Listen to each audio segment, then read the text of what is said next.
All right. We're live. It is a Wednesday, 7 p.m. Eastern Time here in the Asheville area. Welcome back.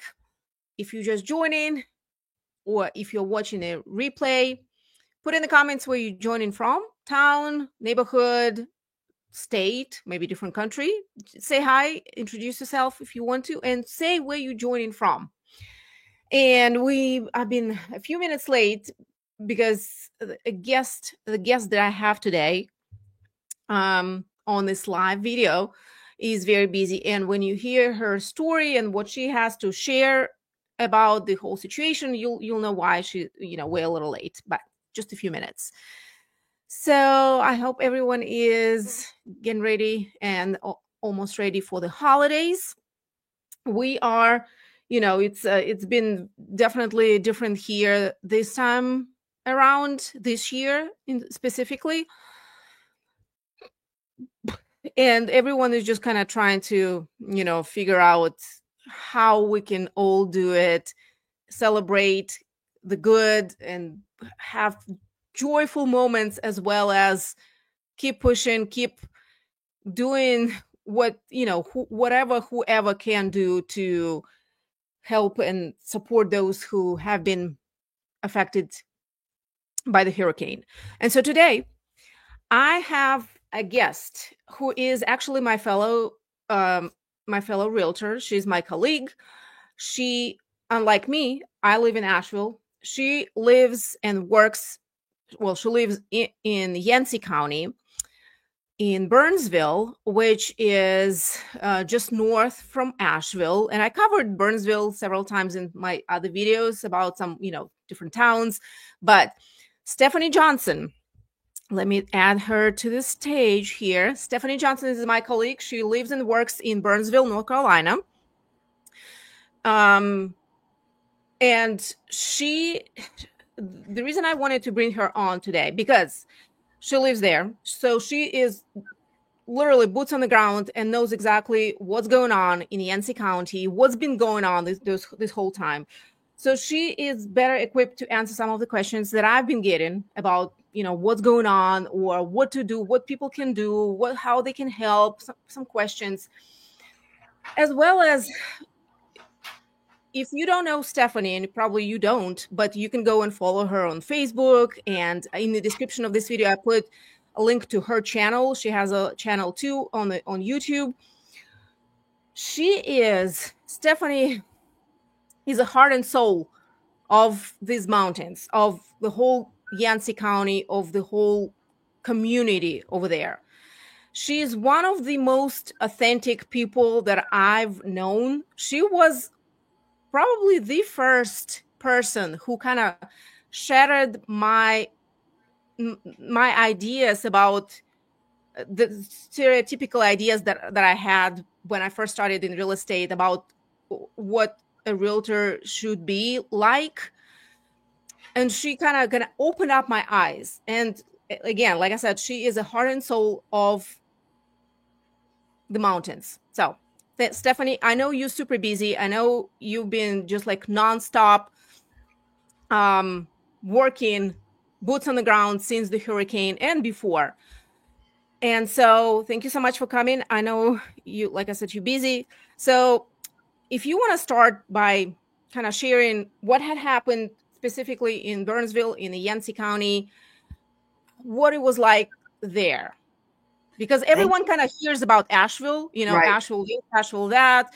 Right. And some people even think, like when people talk about Asheville, they think about, they talk about everything, but it's very different. It's different here at times in places, but it's definitely different in Yancey County, Mitchell County. So what has it been like there? Well, it's definitely been crazy. Thank you so much for having me on. I haven't got to know you for a long time, and I was very thankful to kind of mentor you in the beginning of your real estate career, and I'm so proud of you and how well you've done. So I do live in Burnsville. My office and my firm is in Mitchell County, so that's over in Bakersville. So the two areas that I care about the most and I'm solely focused on in our recovery efforts is Yancey and Mitchell County. That's where I live. That's where I work. And as you know, that's where I sell real estate. Mhm. And so those two are the, my most favorite place in the world, and also the most devastated in this storm. From the storm, Yancey and Mitchell were annihilated. All of my favorite places were annihilated, and my favorite places are nature. The river and the mountains and the creeks, and even at my house, we had a teeny tiny stream that became a roaring rapid. That morning, and so we were hit so hard. And I think it's because, well, I know it's because we have multiple creeks and multiple rivers, and all of the rivers go into the Toe, which is the main river. And Mhm. and so a river would come into that one, and then it would back up against the bridge, and then that bridge would blow, and then it kept going. It just walls and walls of water. Absolutely destroyed so many parts of Yancey and Mitchell County. Over in Spruce Pine and Mitchell County, it destroyed Lower Street. My favorite cafe is gone. Everything on Lower Street's 100% gone. As far as Mhm. everybody's got to rebuild, things like Mhm. that. So it's been really bad here, really really bad. So it took my family but well, first I want to tell you the hardest part has been the night before the storm, I was actually had rode all the rivers because I had a open house the following Saturday. I had a 6 tour open house, so I had six Wow. properties that were going to be this fabulous open house, and most of them are gone. Most of the properties are Yeah. gone. Some of the homes were completely underwater and gone. And so that was, as we're cutting out, because it took us 3 days to get out of our, just out of our holler. Um, I thought, well, the open house is over. And then when we finally got down the road to talk to our neighbors and found out how bad it is everywhere, we didn't know a storm like this was coming. None of us expected this at Right. all. Like, it was not expected. We had 2 days of rain before the storm, and so then when that storm hit us, it destroyed us here. It destroyed my community, Yeah. physically, homes and families, and we lost a lot of people. And one person is enough to me to be a lot, but we lost a lot One of too people. many. Yeah. And so it's been really hard here. After we got out of the holler, we stopped at a gas station, because we were cash only, no internet, no cell service, no credit cards, no power. I Oh. mean, it was Mhm. apocalypse immediately. And so when we finally got out, there was a gas station that was open, and I had stopped in there. And while I was there, there was a lady behind me buying food for her babies with a bag of quarters. And that kind of snapped something inside of me. How, like, I knew my neighbor, I'd been helping my neighbors. But then that was like, okay, this is not okay. And so I got Mhm. to town, and the Roses parking lot was empty. And I very much felt like God was like, you take your tail up there and start handing out food, So the next day, that's exactly what we did. I got a call out to my brother, and I said, we're alive, because nobody had heard from us. And he said, well, it's time to come home. And I said, I am home, and I'm going to need you to bring me some food. And that's how it started. I also was able to get out a Facebook video, barely, and said, this is, we're alive, but we're not okay. Please bring help. Please bring food. Please bring Mhm. supplies. And they did. They started coming. God has sent all of America to help us. And if it hadn't have Mhm. been for all of America, we would have never had one thing to give our community.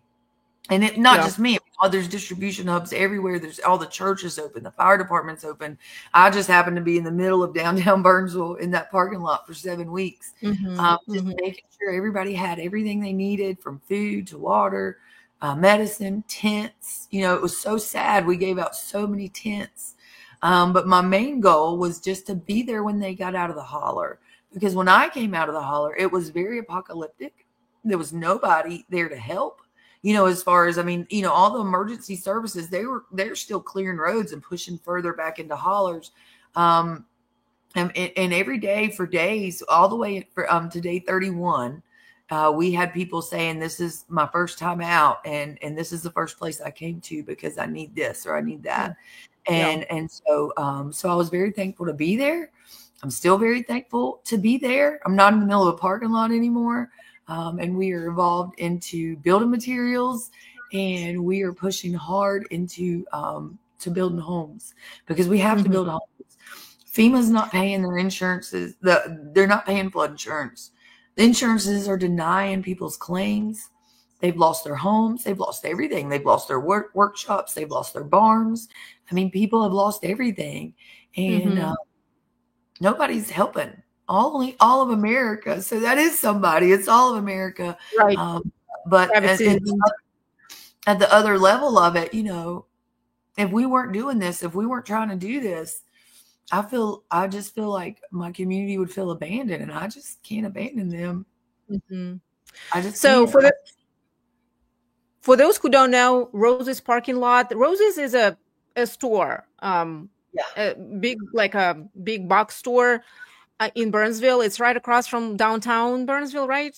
Right. How would you describe it? Yes. Yeah. Yes. So it's and what they did, what Stephanie spearheaded with a few other friends, I guess, or people she knew. My husband and my daughter, and then my best friend Cindy and business partner. She came. She still had a couple things to do the first few days, but then she was with me. She's been with me every day.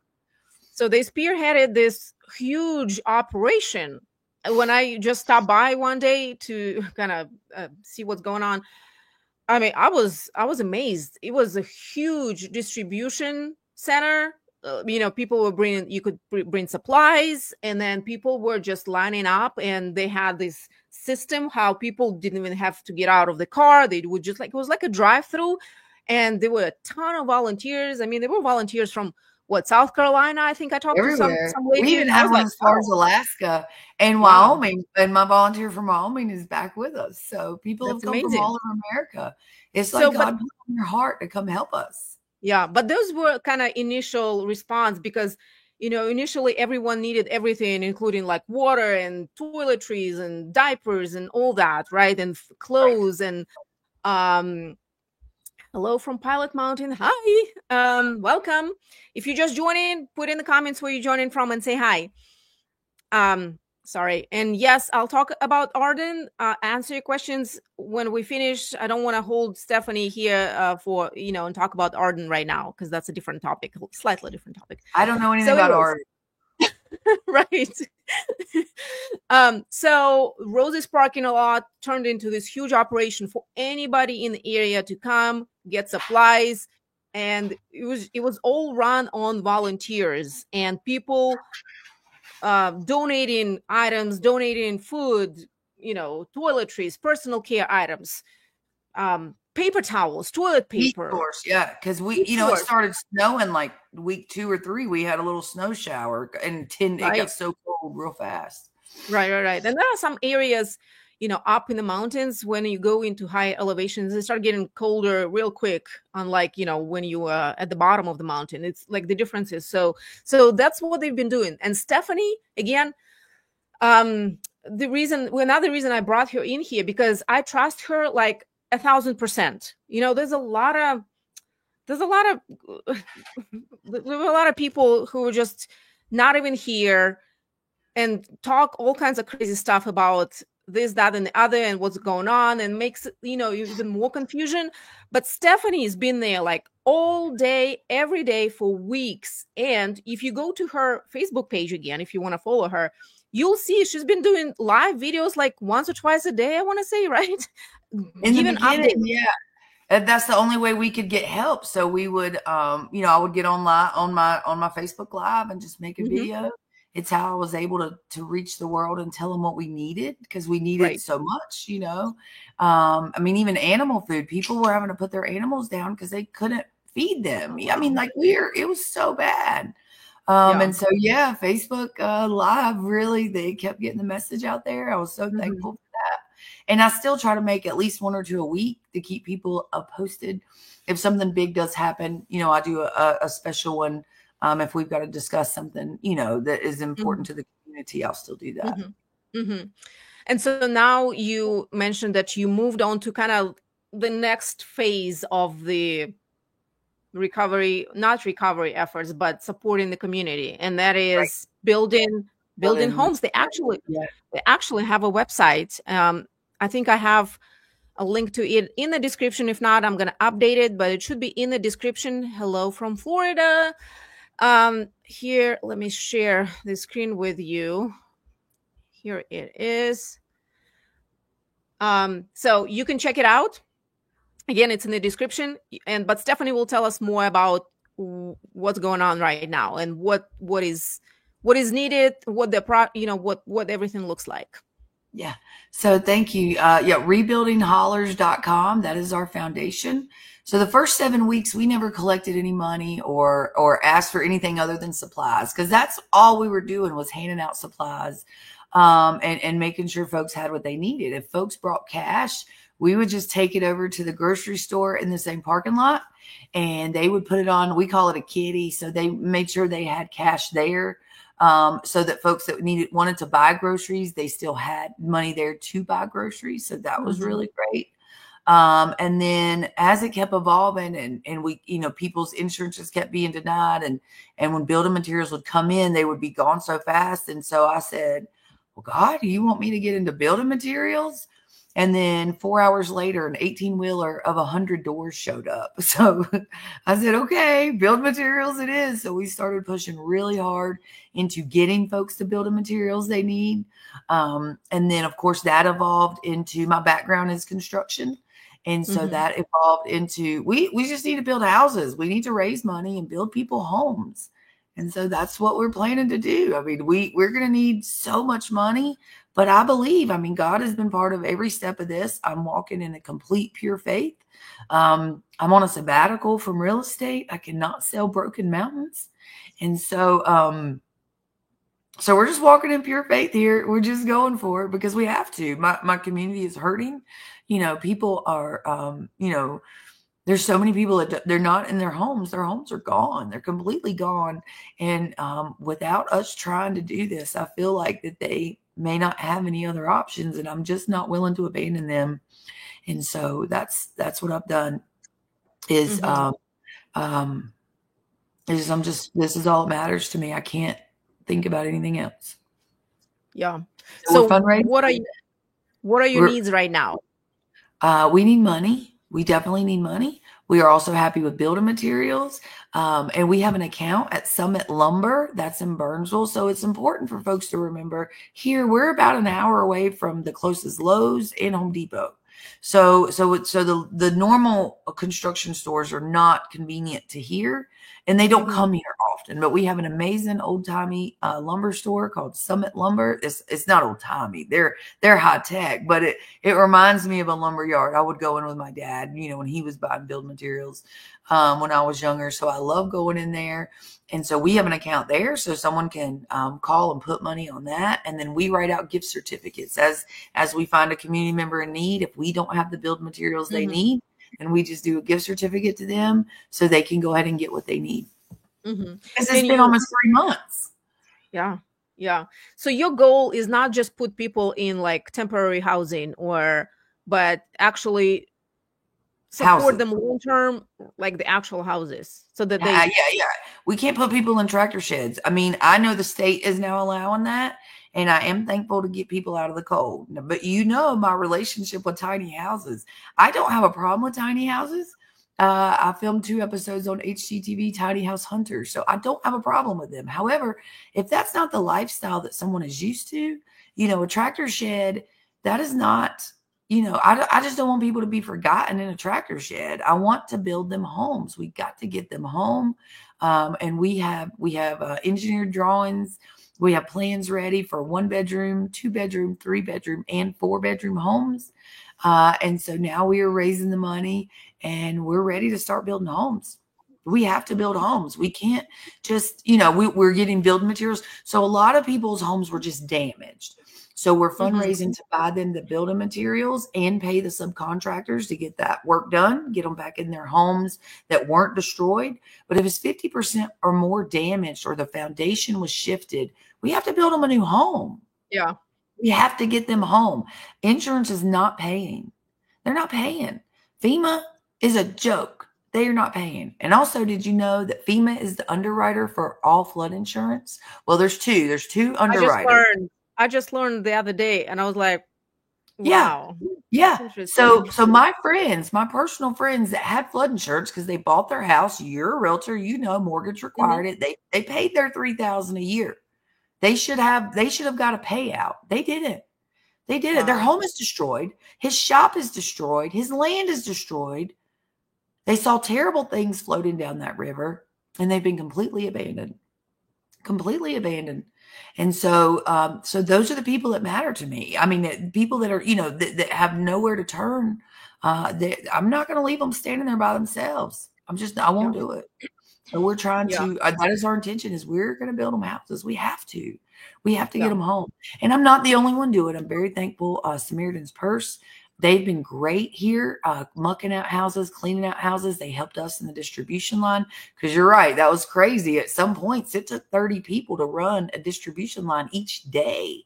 So it was Mhm. crazy, but we were servicing 500, 600 cars a day. So we were getting them through there and getting them what they needed. But there's also another organization, Baptist Men, and they want to build houses. So if all of us are building houses, we're going to get people home, Mhm. and that is my goal. That's all that matters to me is to get folks back in their homes, to help Yeah. people get the Yeah. property cleaned up. We're having a real situation with the cleanup efforts. As far as there's the only place people can take their debris is to the road and put it 20 feet within the right of way, and then the state will Mhm. pick that up when it's their turn. And that's hard. If someone takes their home down, now their home rubble is sitting on the side of the road, and we've got these scavengers, and you're picking through their stuff. It's so Wow. bad. It's so bad. It's So you've so been bad. having quite a few scammers and just people trying to take advantage of the situation. The con artist is something I would have never expected. It has been the worst part. It has been horrific. The con artist and the scammers and the official term, I didn't even know this was a word, but it's called a grifter. And so they come in, they market, right? They're marketing. They'll look at what I'm doing or look at what I'm doing, and they raise all this money and they disappear. And we never see Wow. it. We never see it. And it's even big organizations. There's people that are tagging these big organizations.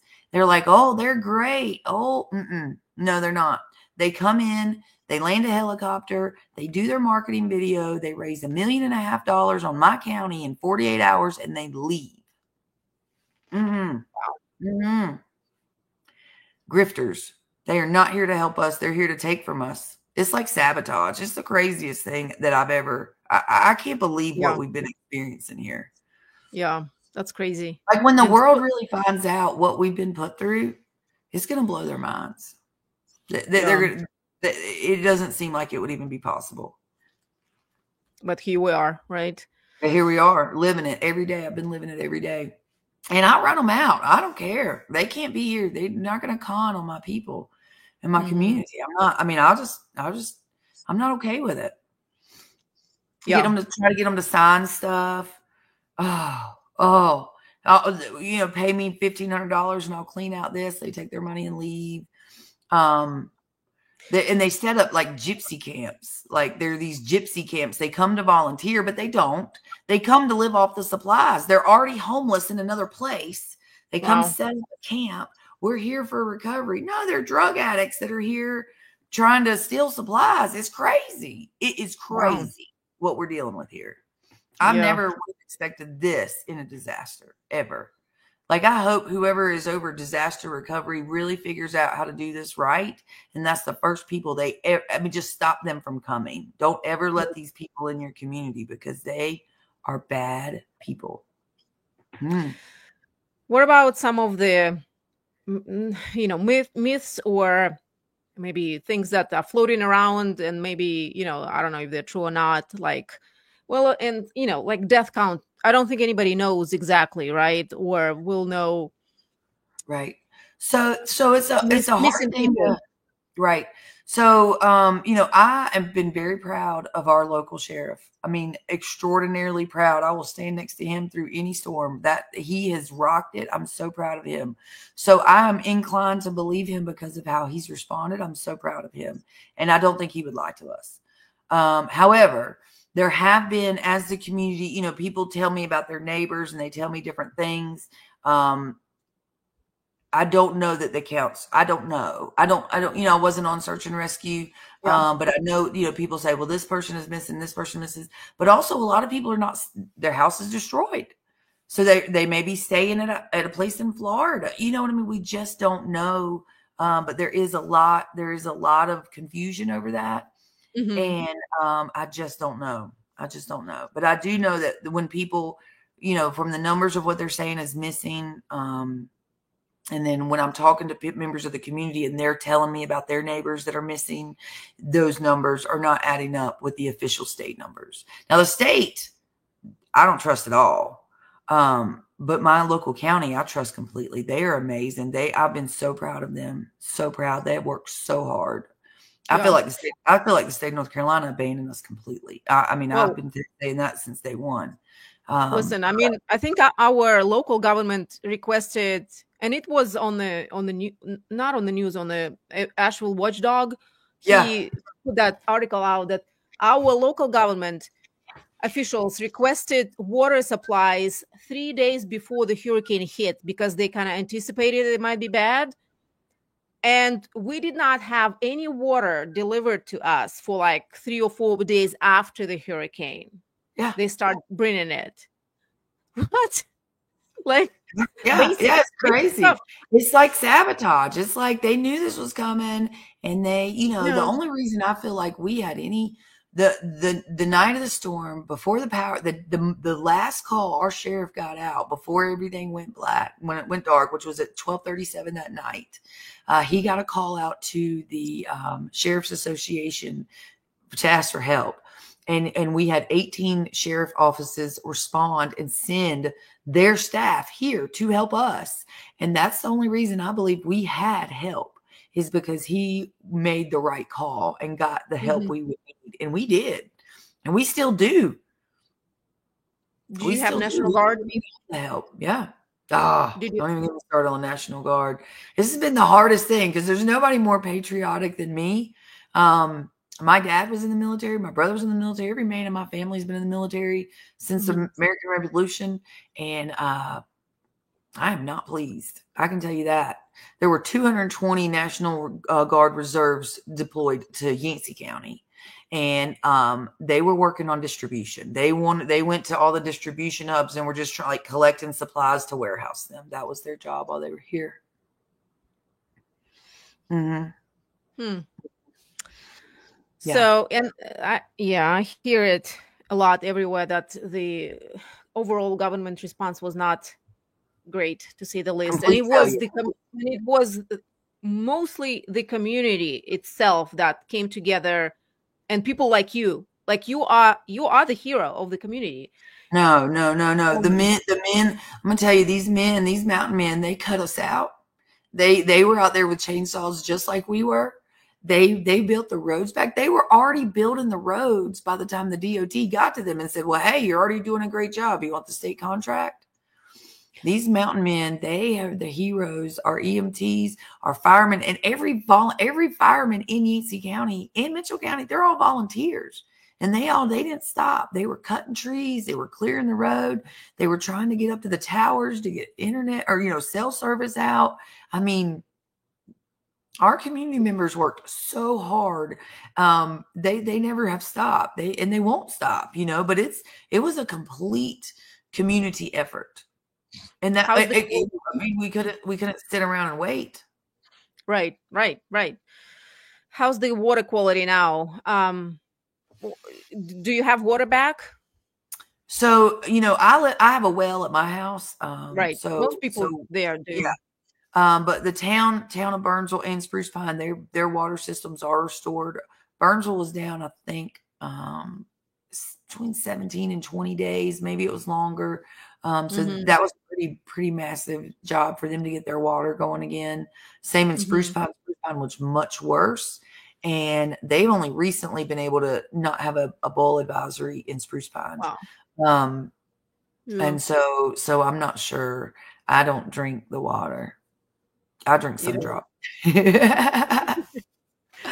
Yeah. I mean, a lot of water. I mean, here too in Asheville area over there with all the destruction and everything that was floating in the water supply in the rivers and everywhere in the soil. Like it's just, I mean, yeah, yeah, I don't drink tap water here either yet. I Oh, mean, we have like 3 filters, different filters, but I'm like, I right, don't know about exactly.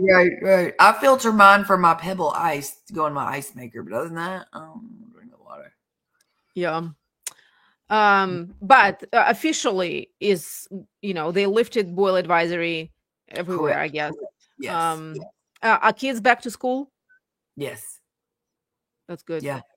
Yancey County was the last one to go back, but I mean, we still have places where you can't get to them. You can't get to them. That's crazy.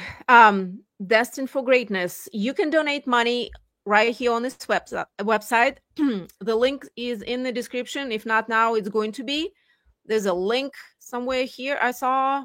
Where was it, Stephanie? Yes, right there. Go back up and then you click on that QR code. Oh, well, I mean here too. Oh yeah, donate. you can donate. Yep, and then click on the QR code and it'll take you right to it. Yeah. But the link to this website will be in the description. So donate in. And again, I know there's so many scammers and there's so many people having GoFundMe's and this and that. And there's just like all these organizations and it can be overwhelming. And you think, well, can I trust them? Like you said, there's a lot of con artists and just like people scamming other people and taking advantage of the situation. Mm-hmm. And the reason I brought Stephanie, again, the reason I brought her here is because I trust her like 1,000%. 1,000. And you came up, you helped, you volunteered, you came. You came. Well, yeah, I mean, just not significantly, but what I'm telling you, it does matter. Everything matters. What I'm saying is that I trust Stephanie, what she's doing. This website is legit. It's going to go to the actual people. It's not going to like the pockets of, CEO or board members or whatever. It's going to the people. She is, like I said, she's the heart and soul of the mountains. And I'm selling shirts too. So these are our shirts. It's Rebuilding Hollers. We're Rebuilding Hollers come hell or high waters. So we're also selling t-shirts and sweatshirts and stickers.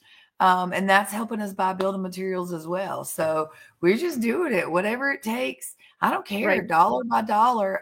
We just won't stop because it's, even just giving someone a chainsaw, just the one thing they come to me and need, we're replacing tools. I mean, it's crazy the amount of things people lost and we're making sure to get it for them because because somebody's got to. We can't let them feel abandoned like they do.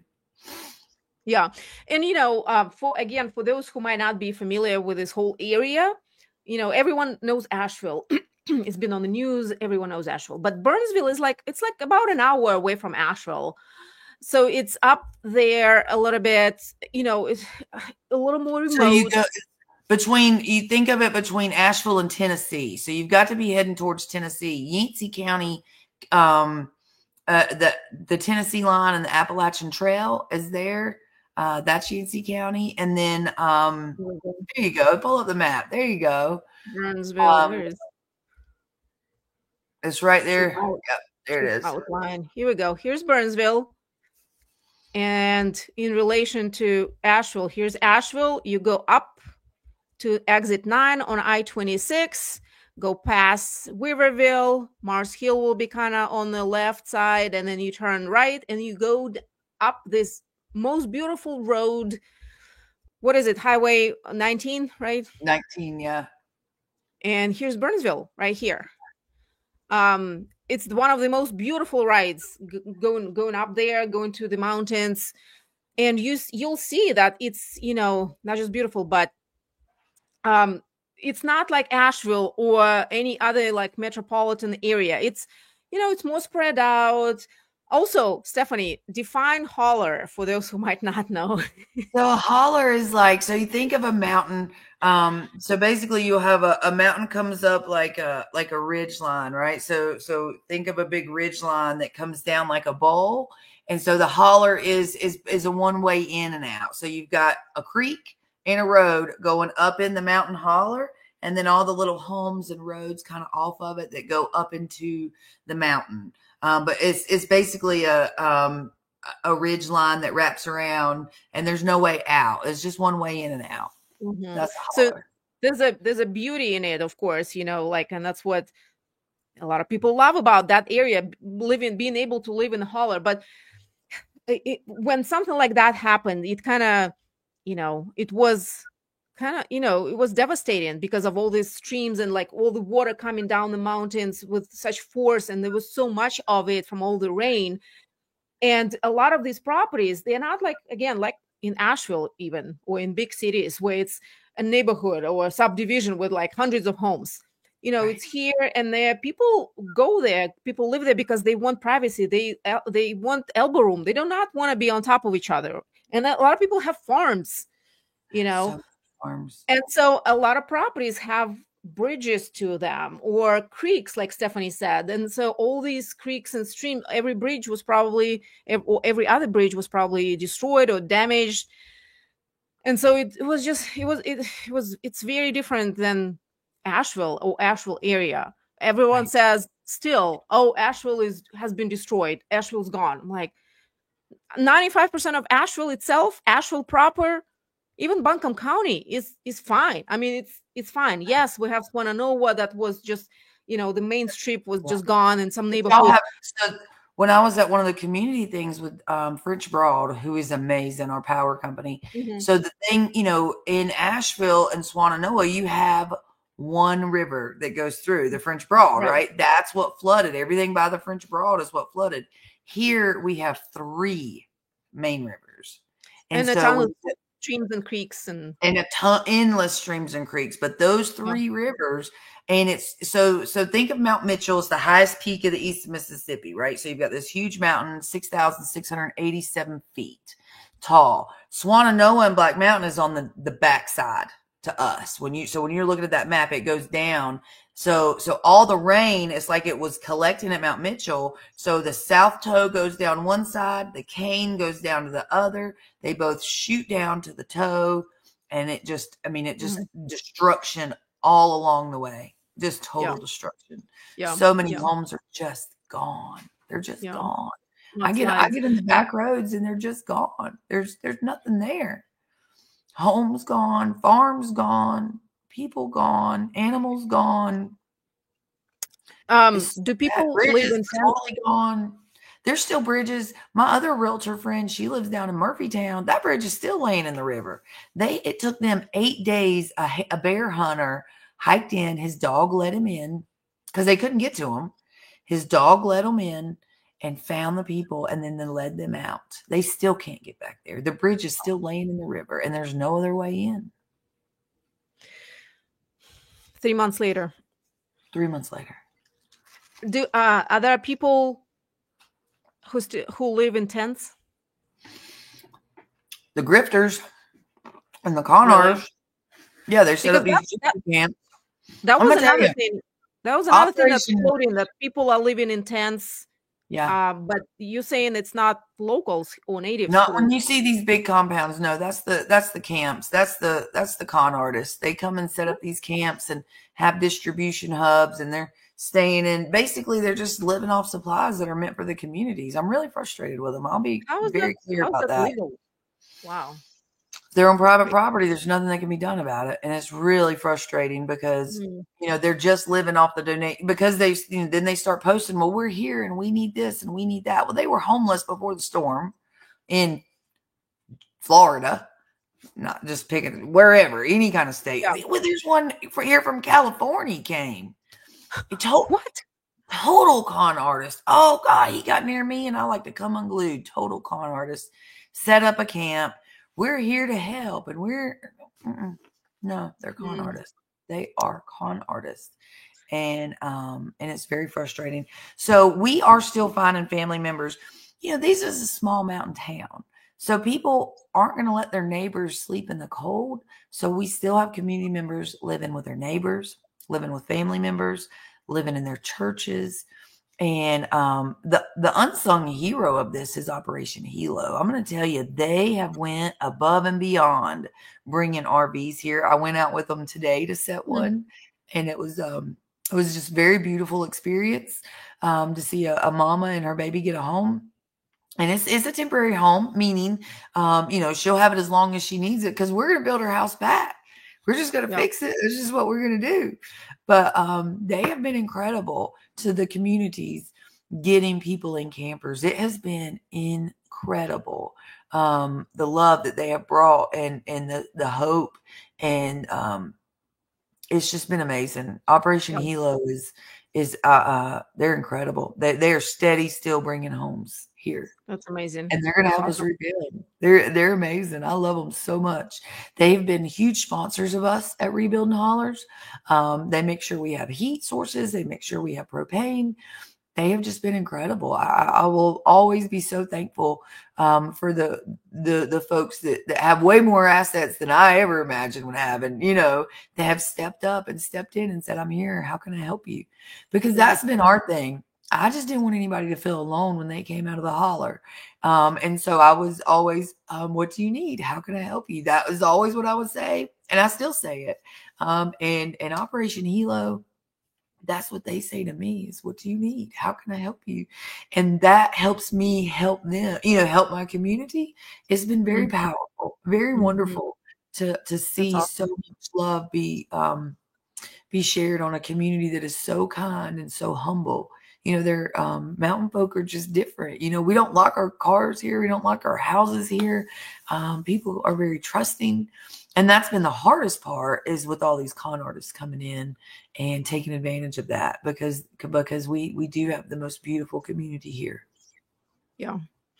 If anybody has any questions to Stephanie about the area, about anything, the efforts, put them in the comments right now. Or if you're watching replay, comment below, and then again, put a link to her channel as well. But you can find her anywhere. I mean, go to Facebook, you'll find her. She's all over the place. She's been out there. The easiest way to find me is to type in #MountainFabulous. So the night of the storm, I was a realtor. Like I said, I'm on sabbatical, but that's still the easiest way to find Stephanie Johnson, because it's such a normal name. So #MountainFabulous, and then you'll see Stephanie Johnson. When all this is done, it's not going to be an easy process, but you have a great resource and source for if you need any real estate, gonna need any real estate needs. Don't be a while for me. You call you. Don't call me, because I got a community to rebuild. I know, but like down the road, if anybody like Stephanie she is the one over there. Especially, she knows everything like the back of her hands, and she's just been in it.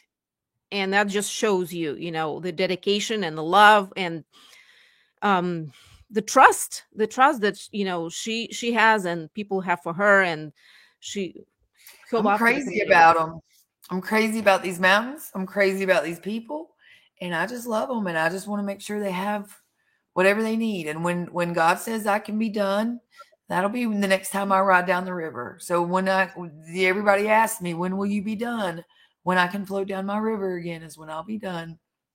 And so that means every home will be built, and every creek will be back right, and every river will be back right. That's when I'll be done, and not until then. Yeah. Well, Stephanie, thank you so much. I don't want to take up too much time. Nobody has for having me on. I apologize I was late. It's crazy. No. Don't worry about it.